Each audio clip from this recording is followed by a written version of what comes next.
So go ahead and understand that traveling immediately after transplant is probably not something that's going to happen. Hit the subscribe button and click the bell notification to become part of the Transplant Helper community.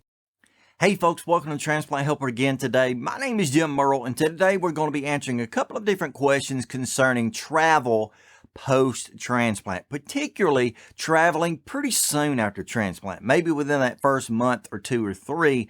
Is it safe to do so? If so, what precautions should I take before traveling? Well, basically, let me describe my situation and then maybe you can mirror that into yours. At UAB Hospital, Birmingham, Alabama, there is a basic policy in place by our transplant team that says we're not allowed to go outside of about a 15-minute radius for 6 to 12 weeks post-transplant. So go ahead and understand that traveling immediately after transplant is probably not something that's going to happen. For that 6 to 12 week period is going to carry you out a month and a half, maybe 2.5 months, something like that. So you're not going to be traveling that quickly. Now, I get it. We all want to get out of the hospital, away from cafeteria food, back with our families, and then take our families if possible and go do something special. We've got a new opportunity, a new chance at life, and we really want to live that life. I totally get that. As a matter of fact, it was at the 12-week mark post-transplant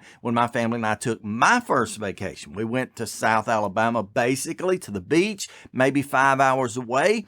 It didn't turn out to be the best decision, but we did it nonetheless. Now, keep in mind, I had also been released by my hospital at the 6-week mark, but it's just not going to be that convenient. You're either going to be tied down in close proximity to your center, or at least, in the very least, you're going to be going back to your clinic maybe 2-3 days a week. So there's not going to be a lot of a window in there to really take a full-blown vacation, if you will. So just know there are going to be some restrictions on that side. Now, once you get clearance, and by the way, you do need clearance from your team to go on a trip or a vacation, consider with me a few things about that. Number one, how are you going to get there? How are you going to travel to this destination? Are you going by car, by bus, by plane, by train, whatever? How are you going to get to the place where you're going? Because actually, if it's going to include mass transit, it's really going to be kind of a bad idea for a while. Maybe, and this is just my opinion,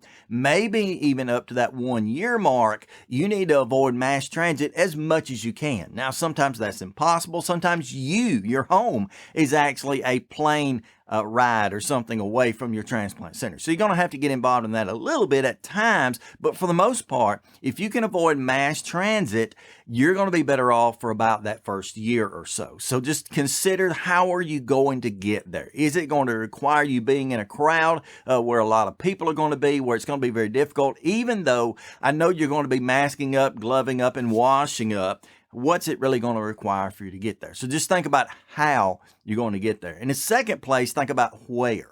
That is, where are you going to go, okay? Is it going to be outside of a larger window there? Say, like my example, we went about 4 or 5 hours away from home. What is this destination going to be like? Are you going to be in a place where you're in a different climate, a different environment? I can tell you right off the bat that the pollens affect me. I have allergies. Pollens affect me both spring and in the fall, and the pollens from North Alabama where I live to South Alabama where we went toward the beach are totally different. And I can remember the whole trip kind of went south a little bit because just from moving from one pollen to another. I remember stepping out of the car that first time, and as soon as I took that breath of fresh air, I looked at my wife and I said, this is not going to go good. And it smelled wonderful. The flowers that were blooming, whatever, it smelled wonderful, but I knew that was going to heighten and cause a problem with my allergies. And ultimately it did. And again, things didn't go perfectly, and I won't go into that, but we took the vacation. We went, but consider where you're going. What's the climate going to be like? How far are you going to be away from your transplant center? That sort of thing, because that's going to be important. Number three, after you consider how you're going to get there, where you're going to go, consider how you're going to get treatment if you need it. Now, I know this is worst case scenario, hope and pray that we don't have to deal with this, but you really need to think about where you're going, because say you get to another town, say it's 4, 5, 6 hours from your current transplant center or from home or whatever. Say you get to another town and you get into trouble. Maybe you're a cardiac patient like me. You've had a heart transplant. Maybe you get some arrhythmias, just different symptoms easily could arise. How are you going to be treated in that area? Because as you already understand, not every hospital are going to be able to treat whatever your situation is, whether it's heart, lung, liver, kidney, pancreas, whatever. Very few hospitals out of the overall number relatively have any skill and any knowledge with actually treating a transplant patient. So something as simple as a cold, and that could be the easy side of it, but something as simple as a cold, you're not going to be able to get what you need. I can remember with that allergy and cold, I ended up while we were on vacation having to go to like an urgent care doc. And I went in and I told them up front, I'm a transplant patient. I'm not going to just take anything you throw at me medicine wise. You're going to have to treat me a certain way. I want x-rays. I wanted to kind of go over the top with my examination to be sure what was going on. And basically in a nutshell, they said, look, we'll give you that Z-Pack antibiotic, but other than that, we're not touching you. We would rather you go back to your transplant center. That was great advice. We don't need to take treatment from anyone and everyone. So what we have to consider before we go on the vacation is not only in the idea of how we're getting there, where it's going to be, but how will we be treated while we're there. And really, I would advise you, especially if you're inside of the first year post-transplant, and even more especially if you've had any issues whatsoever with your transplant, make your vacation plans around either being able to get back to your transplant center pretty quickly, or consider going where there happens to be another transplant center that possibly, especially if you're going to be gone for a number of days, possibly you could even have some of your records forwarded, or at least put them in touch with your current transplant center so they kind of got a heads up that you're in the area. I remember several years ago, this is just for example, Mark A. Barber, a great friend of the program, one of the viewers, he probably watching this.